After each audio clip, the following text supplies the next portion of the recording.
Sometimes you gotta know when it's not worth being cheap. I got my ass out here in this hot ass sun on the train. I got a car with AC, but I said, I'm gonna save me some money today. I'm out here with my suit, trying to get people to come to the top 10 need to know credit workshop. Boy, I'm out here sweating, man. It's hot. My good draws is all sweaty and wet. I'm all wet up under here. You think I just got out the pool? Listen, it's summertime.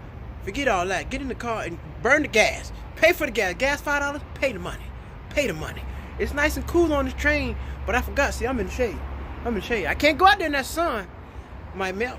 I'm already sweating. Goddamn, it's too hot, man. This California ain't not supposed to be this hot. But I'm trying to be cheap, not broke. Save me some cash. But today, that cash kicked my ass. It's too hot for this here. Too hot. Stay in the AC and stay hydrated. August 17th, stress-free money credit camp. Be there.